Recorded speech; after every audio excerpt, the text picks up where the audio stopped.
ಎರಡು ರಾಷ್ಟ್ರೀಯ ಪಕ್ಷಗಳಿಗೆ ನಾವು ಎಲ್ಲಿದೆ ಜೆಡಿಎಸ್ ಬೆಂಗಳೂರು ಸಿಟಿಯಲ್ಲಿ ಅಂತ ಹೇಳಿ ತೋರಿಸುವಂತ ಕೆಲಸವನ್ನ ನಾವು ಮಾಡ್ತೀವಿ. ಬಹುಶಃ ಇವತ್ತು ನಮ್ಮ ಕಾರ್ಯಕರ್ತರು ಬಹಳ ಉತ್ಸಾಹದಿಂದ ತಾವೆಲ್ಲ ಕೂಡ ಇಲ್ಲಿ ಬಂದಿದ್ದೀರಿ. ನಾವು ಕೂಡ ಸಂಘಟನೆಯಲ್ಲಿ ಹೆಚ್ಚೆಚ್ಚು ಶಕ್ತಿಯನ್ನ ಕೊಡಬೇಕು ಅಂತ ಹೇಳಿ ನಮ್ಮ ಪಕ್ಷದ ವರಿಷ್ಠರು ದೇವೇಗೌಡರು ಸಾಹೇಬರು ಒಂದು ಆಸೆ ಇದೆ. ನಮ್ಮ ನಾಯಕರಾದಂಥ ಕುಮಾರಣ್ಣವರು ಬೆಂಗಳೂರು ನಗರದಲ್ಲಿ ಕನಿಷ್ಠ ಒಂದು 75-80 ಸೀಟನ್ನಾದರೂ ನಾವು ಗೆಲ್ಲಬೇಕು ಅಂತೇಳಿ ಪಣ ತೊಟ್ಟಿದ್ದಾರೆ. ಪಣ ತೊಟ್ರೆ ಸಾಕ? ನಾವೆಲ್ಲ ಶಿಸ್ತಿನ ಸಿಪಾಯಿಗಳಾಗಿ ಕೆಲಸ ಮಾಡಬೇಕಲ್ವಾ? ಇವತ್ತು ಆ ಪರಿಸ್ಥಿತಿ ಬಂದಿರತಕ್ಕಂಥದ್ದು. ಬಹುಶಃ ನಾವು ಈ ಜಿಬಿಎ ಚುನಾವಣೆ ಲೋಕಲ್ ಬಾಡಿ ಅಂತ ಹೇಳಿ ಉದಾಸೀನ ಮಾಡಂಗಿಲ್ಲ.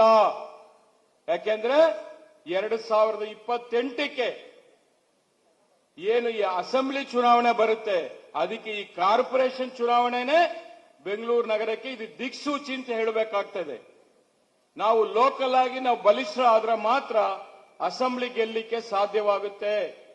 ಅದರಿಂದ ಬಹಳ ಜನ ಆಕಾಂಕ್ಷಿಗಳಿದ್ದಾರೆ ನಮ್ಮ ಪಕ್ಷದಲ್ಲಿ, ಪ್ರತಿ ವಾರ್ಡಲ್ಲಿ ಇದ್ದಾರೆ. ಅದನ್ನು ಕೂಡ ನಮ್ಮ ಪಕ್ಷ ತೀರ್ಮಾನ ಮಾಡುತ್ತೆ.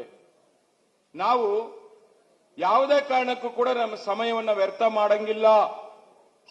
ಮನೆ ಮನೆಗೆ ಹೋಗ್ಬೇಕು. ನಮ್ಮ ಪಕ್ಷದ ಕಾರ್ಯಕ್ರಮಗಳು ಏನೇನ್ ಮಾಡಿದ್ದಾರೆ, ಕುಮಾರಣ್ಣವರು 2 ಬಾರಿ ಮುಖ್ಯಮಂತ್ರಿ ಇದ್ದಾಗಿರ್ಲಿ, ದೇವೇಗೌಡರು ಸಾಹೇಬರು ಮುಖ್ಯಮಂತ್ರಿಯಾಗಿ ಪ್ರಧಾನಮಂತ್ರಿಯಾಗಿ ದೇಶದ ಪ್ರಧಾನಮಂತ್ರಿಯಾಗಿ ಅವರು ಮಾಡಿರತಕ್ಕಂಥ ಅಭಿವೃದ್ಧಿ ಕೆಲಸಗಳನ್ನ ನಾವು ಹ್ಯಾಂಡ್ ಬಿಲ್ಗಳ ಮೂಲಕ ಮನೆಗೆ ಮುಡಿಸ್ಬೇಕು.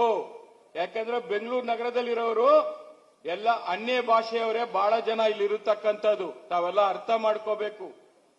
ಬೇರೆ ಬೇರೆ ರಾಜ್ಯಗಳಿಂದ ಬಂದು ಇಲ್ಲಿ ಸೆಟ್ಲ್ ಆಗಿದ್ದಾರೆ. 50%ಗಿಂತ ಹೆಚ್ಚು ಅವರೇ ಇರೋದ್ರಿಂದ ನಾವು ಅವರಿಗೆಲ್ಲ ತಿಳಿಸಬೇಕಾಗಿದೆ.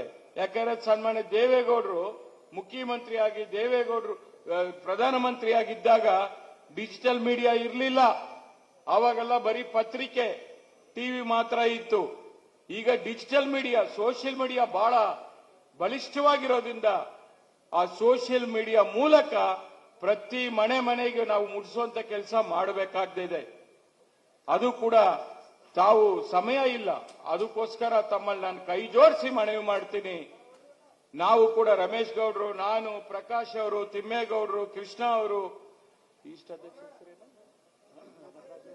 ನಟರಾಜ್ರವರು ಎಲ್ಲರೂ ಎಲ್ಲಿ ಕರೆದ್ರು ಬರ್ತೀವಿ. ನಾವು ಬೆಂಗಳೂರು ನಗರಕ್ಕೆ ಜವರೇಗೌಡರು ಇದ್ದಾರೆ, ಇನ್ನೊಬ್ರು ಆತ್ಮೀಯ ಶಾಸಕರು, ನಾವೆಲ್ಲ ಬರ್ತೀವಿ. ನಿಮ್ಗೆ ಏನ್ ಸಮಸ್ಯೆ ಇದೆ ಹೇಳಿದ್ರೆ ಬರ್ತೀವಿ. ನಾನು ಪ್ರಮುಖವಾಗಿ ನಿನ್ನೆ ಸಾಯಂಕಾಲ ಚಾಮರಾಜಪೇಟೆ ಸಭೆ ಮಾಡಿ ಬಂದೆ. ನಾನು ಪ್ರಕಾಶ್ ಅವರು ಹೋಗಿದ್ವಿ. ಅಲ್ಲಿ ಬಹುಶಃ ಸಭೆ ಮಾಡಕ್ಕೆ ಹೆದರ್ತಾ ಇದ್ರು. ಆಮೇಲೆ ವಾರ್ಡಲ್ಲಿ ಯಾರು ನಿಲ್ಬೇಕು, ನಿಂತ್ರೆ ನಮ್ಗೆ ಚುನಾವಣೆ ಮಾಡಕ್ ಬಿಡ್ತಾರಾ ಇಲ್ವಾ ಅಂತೇಳಿ ಭಯ ಇಡ್ಸಿದ್ದಾರೆ. ಇವೆಲ್ಲ ನಡೆಯಲ್ಲ. ನೀವು ಮೀಟರ್ ಇದೆಯಾ ಅಂತ ಕೇಳಿದ್ರೆ ನಮ್ಮ ಜೆಡಿಎಸ್ ಪಕ್ಷದ ನಾಯಕರುಗಳಿಗೆ ಮೀಟ್ರು ಇದೆ, ಮ್ಯಾಟ್ರು ಇದೆ, ಎರಡನೇ ಜನರ ಮುಂದೆ ತಗೊಂಡು ಹೋಗ್ತೀವಿ. ನಾವು ಎದುರೋ ಮಗ ಅಲ್ಲ, ತಿಳ್ಕೋಬೇಕು.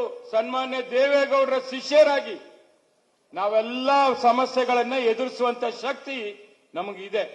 ಅದರಿಂದ ನಮ್ಮ ಕಾರ್ಯಕರ್ತರು ಯಾರು ಕೂಡ ಎದೆಗುಂದಬೇಕಾಗಿಲ್ಲ. ನಾವು ಎಲ್ಲಾ ರೀತಿಯಲ್ಲಿ ಶಕ್ತಿಯನ್ನ ವೃದ್ಧಿಸ್ಕೋತೀವಿ, ಜನರ ಮುಂದೆ ಹೋಗ್ತೀವಿ. ಈ ಯುದ್ಧ ಭೂಮಿ, ಈ ರಾಮಭೂಮಿಯಲ್ಲಿ ಯುದ್ಧಕ್ಕೆ ನಾವೆಲ್ಲ ಕೂಡ ತಯಾರಾಗಿದ್ದೀವಿ. ಬಹುಶಃ ನಮ್ಮ ಸಾಹೇಬರ ಕನಸನ್ನ ನಾವು ನನಸು ಮಾಡಬೇಕು ಅನ್ನೋದು ನಿಮ್ಮಲ್ಲಿ ನಾನು ವಿನಂತಿ ಮಾಡ್ತಾ ಇದ್ದೀನಿ. ಯಾಕಂದ್ರೆ 28ರಲ್ಲಿ ಕುಮಾರಣ್ಣವರು ಮುಖ್ಯಮಂತ್ರಿ ಆಗೋದನ್ನ ಯಾವ ಶಕ್ತಿಯಿಂದ ಕೂಡ ತಡೆಯಕ್ಕೆ ಆಗೋದಿಲ್ಲ. ಅದನ್ನು ತಾವೆಲ್ಲ ಕೂಡ ಅರ್ಥ ಮಾಡ್ಕೋಬೇಕಾಗಿದೆ. ನೀವೆಲ್ಲ ಇಲ್ಲಿ ಕೂತು ಭಾಷಣ ಕೇಳಿ ಮನೆಗೆ ಹೋಗಿ ಮಲಗಂಗಿಲ್ಲ. ನೀವೆಲ್ಲ ಮಲಗಿದ್ರೆ ನಮಗ್ ಲಾಸು, ನೀವೆಲ್ಲ ಎದ್ದಿದ್ರೆ ನಮ್ಮ ಕುಮಾರಣ್ಣ ಪಾಸು. ಕುಮಾರಣ್ಣ ಪಾಸ್ ಆದ್ರೆ ಈ ರಾಜ್ಯದ ಬಾಸು. ನೀವೆಲ್ಲ ಅರ್ಥ ಮಾಡ್ಕೋಬೇಕು. ಇದನ್ನ ನಾವು ಮುಂದುವರಿಸಬೇಕು. ಅದಕ್ಕೋಸ್ಕರ ಎಲ್ಲ ರೀತಿಯಲ್ಲಿ ನಾವು ಸಜ್ಜಾಗಿ ನಮ್ಮ ಹೋರಾಟವನ್ನು ಮುಂದುವರಿಸಿ ಪ್ರತಿ ಮನೆಗೆ ಹೋಗಿ ಜನ ವೋಟ್ ಕೊಡ್ಲಿಕ್ಕೆ ಸಿದ್ಧವಾಗಿದ್ದಾರೆ. ಬೆಂಗಳೂರು ನಗರದ ಜನ ಆಗ್ಲೇ ಬೇಸತ್ತಿದ್ದಾರೆ. ಯಾವಾಗಪ್ಪ ಈ ಸರ್ಕಾರ ಹೋಗುತ್ತೆ ಅಂತ ಹೇಳಿ ಇಡೀ ಶಾಪ ಆಗ್ತಾ ಇದ್ದಾರೆ. ಒಂದು ಕೆಲಸ ಆಗ್ತಾ ಇಲ್ಲ. ನನಗೂ ಗೊತ್ತು, ಇವತ್ತು ಸಿದ್ದರಾಮಯ್ಯ ಸಾಲದ ರಾಮಯ್ಯ ಆಗಿದ್ದಾರೆ. ಆ ಸಾಲದಲ್ಲಿ 4.25 ಲಕ್ಷ ಕೋಟಿ ಈ ರಾಜ್ಯಕ್ಕೆ ಪ್ರತಿಯೊಬ್ಬರು ನಾಗರಿಕರಿಗೆ 1.25 ಲಕ್ಷ ತಲೆ ಮೇಲೆ ಸಾಲ ಇಟ್ಟಿದ್ದಾರೆ. ಇದು ಅವರ ಸಾಧನೆ. 17 ಬಾರಿ ಬಜೆಟ್ ಮಂಡನೆ ಮಾಡ್ತಾ ಇದ್ದಾರಲ್ಲ, ಅದು ಅವ್ರ ಸಾಧನೆ ಅಂತ ಹೇಳಿ ತೋರಿಸ್ಕೊತಾ ಇದ್ದಾರೆ. ಸಾಲದ ರಾಮಯ್ಯ ಇಡೀ ದೇಶದಲ್ಲೇ ಅತಿ ಹೆಚ್ಚಿನ ಸಾಲ ಮಾಡಿರತಕ್ಕಂತ ಯಾರಾದ್ರೂ ಮುಖ್ಯಮಂತ್ರಿ ಇದ್ರೆ ಅದು ಸನ್ಮಾನ್ಯ ಸಿದ್ದರಾಮಯ್ಯವ್ರಿಗೆ ಸಲ್ಲುತ್ತೆ ಅಂತ ಹೇಳಿ ನಾವು ಹೇಳಲೇಬೇಕಾಗ್ತದೆ. ಅದರಿಂದ ಜನ ನೋಡ್ತಾ ಇದ್ದಾರೆ. ಇವತ್ತು ಮಾತಾಡಿದ್ರೆ ಕೇಂದ್ರ ಸರ್ಕಾರವನ್ನ ತೋರಿಸ್ತಾರೆ. ಕೇಂದ್ರ ಸರ್ಕಾರ ದುಡ್ಡು ಕೊಟ್ಟಿಲ್ಲ, ಕೇಂದ್ರ ಸರ್ಕಾರ ನಮ್ಗೆ ಅನುಮೋದನೆ ಕೊಟ್ಟಿಲ್ಲ ಅನ್ನೋದನ್ನ ಮೊನ್ನೆ ಸದನದಲ್ಲಿ ಕೂಡ ಬಹಳಷ್ಟು ತೋರಿಸ್ತಾ ಇದ್ರು. ಆಮೇಲೆ ಅವರು ಬಜೆಟ್ ಮಂಡನೆ ಮಾಡಿರೋ ಬಗ್ಗೆ ಹೇಳ್ತಾ ಇದ್ರು. ನನ್ನ ಪಕ್ಷದ ವರಿಷ್ಠರಿಗೆ 17ನೇ ಬಜೆಟ್ ಮಾಡಿರತಕ್ಕಂತ ಅವಕಾಶ ಮಾಡಿಕೊಟ್ಟಿರತಕ್ಕಂತ ಕಾಂಗ್ರೆಸ್ ಪಕ್ಷಕ್ಕೆ, ಈ ರಾಜ್ಯದ ಜನರಿಗೆ ಎಲ್ರಿಗೂ ಧನ್ಯವಾದ ಹೇಳ್ತಾ ಇದ್ದೀನಿ ಎಂದ್ರು. ನಾನು ಎದ್ದು ನಿಂತು ಕೇಳಿದೆ, ಮುಖ್ಯಮಂತ್ರಿಗಳೇ, ಈ 17ನೇ ಬಜೆಟ್ ಮಾಡಲಿಕ್ಕೆ ಪಿತಾಮಹ ಯಾರು? ಸ್ವಲ್ಪ ರೀಕಾಲ್ ಮಾಡ್ಕೊಳ್ಳಿ. 1994ರಲ್ಲಿ ದೇವೇಗೌಡರು ಸಾಹೇಬರು ಮುಖ್ಯಮಂತ್ರಿ ಇದ್ದಾಗ ನಿಮ್ಮನ್ನ ಕರ್ಕೊಂಡ್ಬಂದು ಮೊದಲನೇ ಬಜೆಟ್, ನಿಮಗೆ ಮೊದಲನೇ ಬಜೆಟ್ ಮಾಡಕ್ಕೆ ಅವಕಾಶ ಮಾಡಿಕೊಟ್ಟಿರೋದು ಯಾರು? ನನಗೂ ಫೈನಾನ್ಸ್ ಡಿಪಾರ್ಟ್ಮೆಂಟ್ ಬೇಡ, ಎಕ್ಸಸೈಸ್ ಕೊಡಿ ಅಂತ ಕೇಳಿದ್ರಿ. ಎಕ್ಸೈಸ್ ಡಿಪಾರ್ಟ್ಮೆಂಟ್ ಕೊಡಿ ಅಂತ. ಆದ್ರೂ ನೀನ್ ಮಾಡ್ತೀಯ ಮಾಡಪ್ಪ ಅಂತೇಳಿ ನಿಮ್ಗೆ ಬೆನ್ ತಟ್ಟಿ ದೇವೇಗೌಡರು ಸಾಹೇಬರು ನಿಮ್ಮನ್ನ ಬಜೆಟ್ ಮಂಡನೆ ಮಾಡಕ್ಕೆ ಅವಕಾಶ ಮಾಡಿಕೊಟ್ರು. ಆವತ್ತು ನೀವು ಮಾಡದೆ ಹೋಗಿದ್ರೆ ಇವತ್ತು ನೀವು ಮುಂದುವರ್ಸಕ್ ಆಗ್ತಿತ್ತ?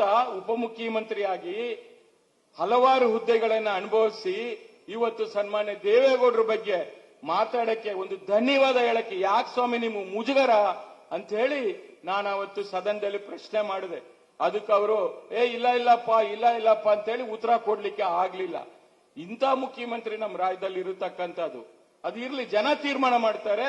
ಅದರಿಂದ ನಾವು ಎಲ್ಲರೂ ಕೂಡ ಮೈ ಮರೀದೆ ಕೆಲಸ ಮಾಡಬೇಕು. ಮತ್ತೆ 11ನೇ ತಾರೀಕು ವಿಶೇಷವಾಗಿ ಬರೋ ಶನಿವಾರ ಏನು ಕನಿಷ್ಠ 1 ಲಕ್ಷ ನಮ್ಮ ಬೆಂಗಳೂರು ನಗರದ ಜನರು 1 ಲಕ್ಷ ನಮ್ಮ ಜನರನ್ನ ಸೇರಿಸಿ ಅಲ್ಲಿ ಒಂದು ಸಮಾವೇಶವನ್ನ ಮಾಡಬೇಕು ಅಂತೇಳಿ ದೇವೇಗೌಡರು ಸಾಹೇಬರ ಒಂದು ಸಂಕಲ್ಪ ಇದೆ. ಅದನ್ನ ನಾವೆಲ್ಲ ಕೂಡ ಈಡೇರಿಸಬೇಕು ಅಂತೇಳಿ ದೊಡ್ಡ ಮಟ್ಟದಲ್ಲಿ ನಾವೆಲ್ಲ ಸೇರಬೇಕು.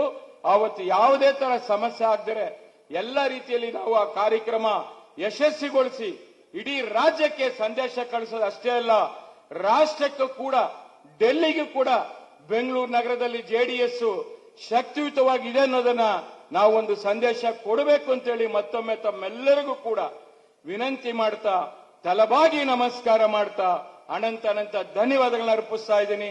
ಜೈ ಹಿಂದ್, ಜೈ ಕರ್ನಾಟಕ, ಜೈ ಜೆಡಿಎಸ್. ಈ ಸಮಾವೇಶದ